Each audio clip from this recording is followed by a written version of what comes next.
Hey there, ready for a deep dive? Always. Today we're taking a peek behind the scenes of a successful creator's TikTok. Ah. And it's going to be like a masterclass in TikTok strategy. But with real-world data. Exactly. That's interesting. So the creator is Robneidlinger. Okay. He's a real estate investor who has built quite a following on TikTok. Yeah. I mean, we're talking 55,700 followers. Wow. And over 1.5 million likes. That is a lot. Rob owns over 800 rental units Impressive. and helps others win in real estate. So he knows his stuff. Yeah, he does. And the cool thing is we can see how his expertise translates into engaging content just by looking at his video data. That's what's so fascinating. We're going deeper than just follower count. We're going to analyze the performance of individual videos Right. to understand what resonates with his audience Yeah. and why. That's incredible. So we can see when Rob's audience is most active, Yeah. which types of videos get the most views Mm-hmm. and engagement, and even predict how many likes he might get in the future. That's right. It's like having a crystal ball for TikTok's success. It is. We're also going to uncover some surprising insights, like the fact that despite having a large following, Rob's average engagement rate is actually pretty low. So we'll dig into what that means and what he could do to boost it. Right. Ready to get started? Absolutely. Let's dive in. All right, first up, let's talk about overall trends. Okay. So we're seeing some negative growth rates for likes and views over the past few months. Okay. So does this mean Rob's account is in trouble? Well, not necessarily. Oh, okay. Negative growth doesn't always spell doom. Right. You know, TikTok is constantly evolving, and the algorithm can be a fickle beast. Absolutely. You know, there are also broader trends and seasonal changes Yeah, that makes sense. that can affect, you know, individual account performance. In Rob's case, we actually see positive growth Okay. in his engagement rate, Okay. which is a promising sign. That's good. Yes. But speaking of seasonal trends, there's one data point that really jumped out at me. Okay. A massive growth spike in April 2024. Interesting. Like a whopping 666,500%. Oh, wow. What on earth happened in April? Well, that is a question Yeah. that we need to explore further. Right. It's an incredible anomaly. And by digging into the post data from that period, we might uncover what triggered such significant growth. Maybe he tapped into a viral trend or something. It's possible. Yeah. Or maybe, you know, he just struck gold with a particular piece of content. Whatever the reason, understanding what worked so well in April could help Rob replicate that success in the future. Right. So let's get to the heart of this deep dive. Yeah, let's do it. The actual content. Okay, so I dove into Rob's post data array, and there were some really interesting details that jumped out to me. Okay. For example, there's one post where he talks about avoiding HOA properties Okay. because he got hit with a $70,000 assessment. Oh, wow. That's a great example of using a personal anecdote to hook viewers. Yeah. Real estate can feel very abstract, but when you hear a story like that, it suddenly becomes relatable and grabs your attention. Exactly. And it's not just about entertainment value, right? Right. That story also conveys valuable information. Be cautious of HOAs. Yeah. Because they can come with unexpected costs. That's a really smart way to weave advice and storytelling together. Yeah. And it's clearly resonating with his audience. Then there are several posts about using AI tools. Oh, interesting. Like ChatGPT for real estate tasks. Mm-hmm. It shows that Rob is staying ahead of the curve Yeah. and incorporating technology into his business. That's a smart move. Yeah. By showcasing his use of AI, he's positioning himself as a forward-thinking innovator, which can attract investors and clients looking for someone who's on the cutting edge. Exactly. He's not just talking about AI in general, he's giving specific examples Right. of how he uses it in his daily work. For instance, in one video, he shows how he uses ChatGPT to analyze property data Yeah. and identify potential deals. That's a great way to make the technology feel tangible and accessible to viewers. Instead of just hyping up AI, he's showing how it can be a practical tool for real estate investors. And he's not shying away from the current challenges in the real estate market. Right. Several posts talk about the difficulties investors are facing, like rising interest rates and increased competition. Acknowledging those challenges creates a sense of transparency and authenticity. It shows that Rob understands his audience's struggles, and he's not afraid to address them head on. Right. And in one video, he even talks about a deal that fell through because of the rising interest rates. Oh, wow. He's very open about the challenges he's facing. That kind of honesty can be very powerful. Yeah. You know, it humanizes him and it makes his content more relatable to viewers who are facing similar obstacles. It's interesting how he's weaving in these personal stories and insights into his content. It feels very genuine. Yeah. And it adds a layer of depth beyond just the real estate advice. And that's a key takeaway for anyone creating content, regardless of the industry. People connect with stories and personalities. Right. So while providing valuable information is essential, adding that human touch can significantly enhance engagement and build a loyal following. Okay, I want to jump to another post that really caught my eye. Okay. In this one, Rob and a fellow investor, Meg, are discussing the amount of money they made from their rental properties last year. Oh, interesting. Right. This video sparked a lot of conversation in the comments. People were really interested in seeing the numbers behind Rob's investments. And he was totally transparent, even mentioning that his 200 rentals didn't bring in as much profit as he'd hoped.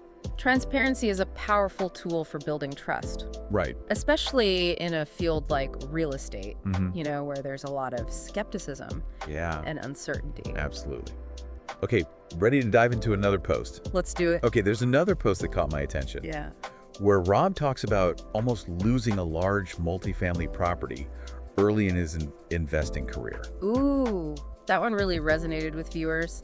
It's a great example of how sharing vulnerable moments can actually make you a more effective content creator. He's very open about the mistakes he made. It's like underestimating renovation costs and running out of cash. Right. By sharing those experiences, he's not only providing valuable lessons for others, but he's also humanizing himself.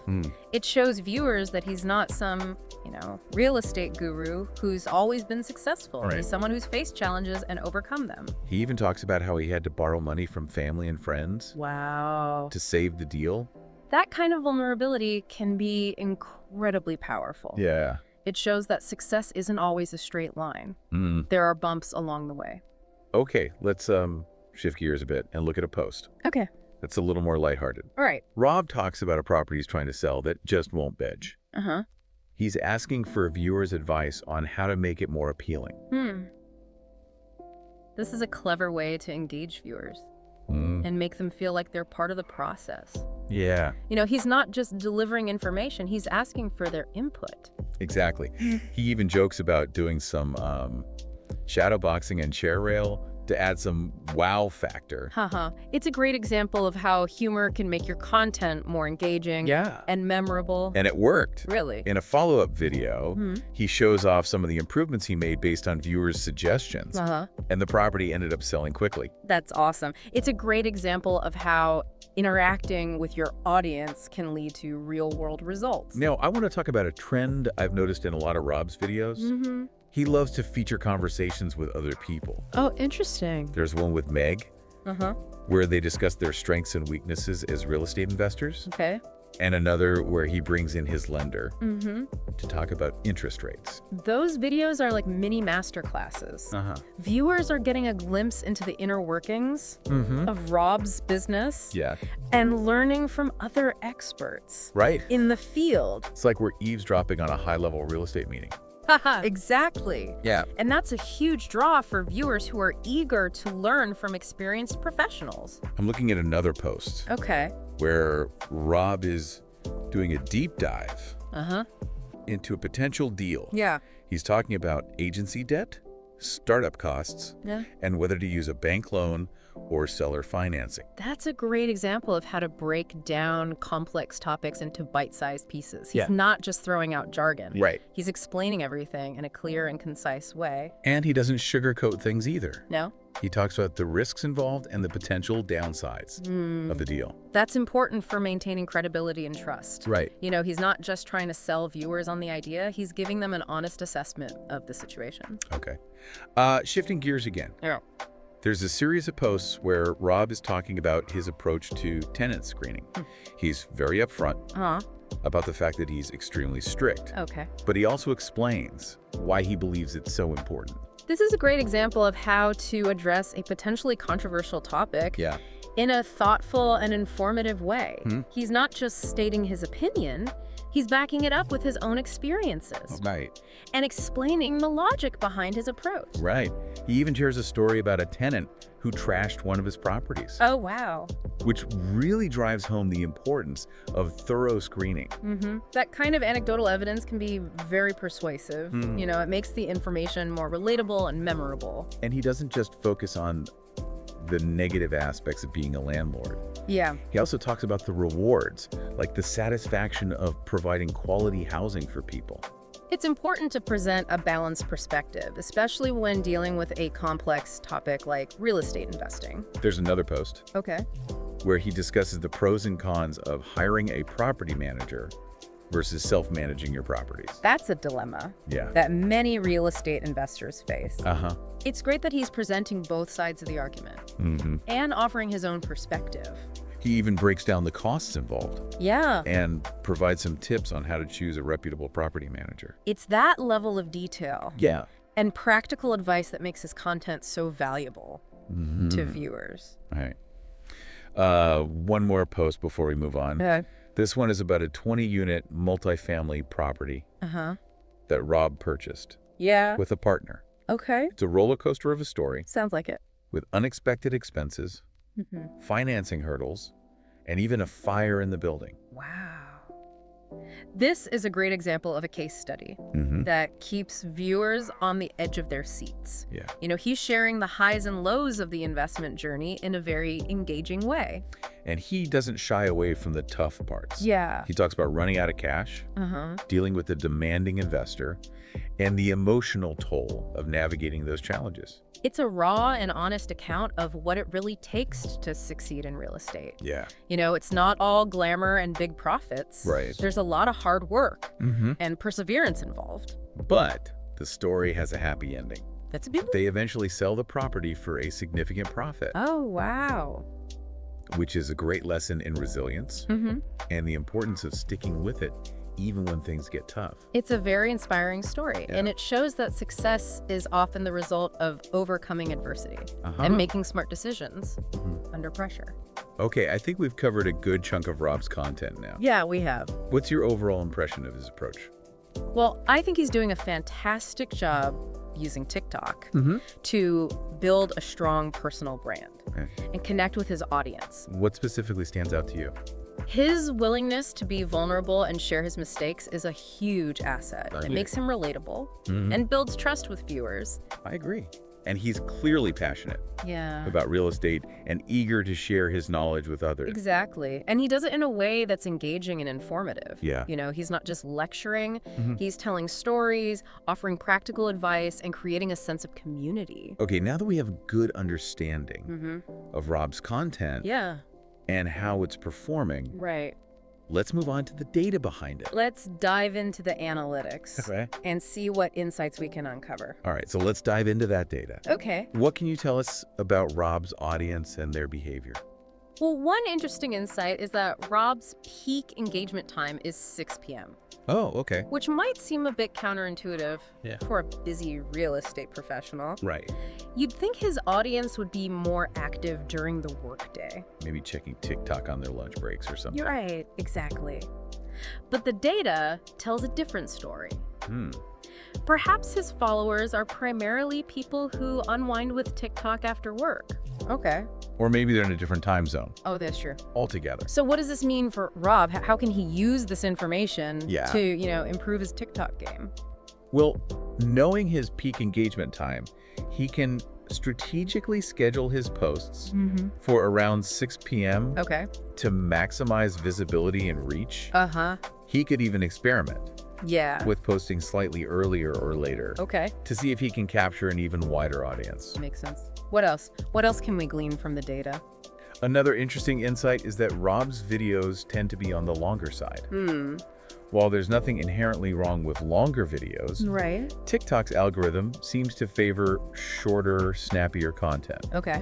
That keeps viewers hooked till the very end. So shorter videos might actually perform better. It's certainly worth experimenting with. Okay. Shorter, punchier videos could grab attention more quickly and encourage viewers to watch to the end, which would signal to TikTok's algorithm That his content is engaging. Okay. So maybe instead of one long video Right. explaining a complex real estate concept, he could create a series of shorter videos, Okay. each focusing on a specific aspect. Right, like turning a lecture into a binge-worthy series. Exactly. Yeah. People are much more likely to stick around for the whole story if it's delivered in bite-sized pieces. Okay, so shorter videos and strategic posting times.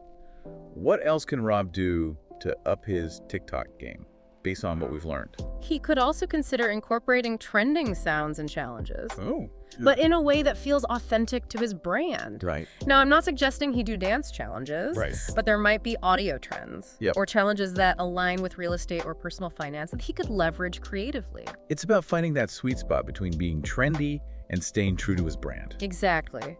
If he can find ways to participate in trends that genuinely interest him Yeah. and that he can connect to his expertise. It could significantly boost his visibility and attract new followers. So we've got video length, posting times, and trends.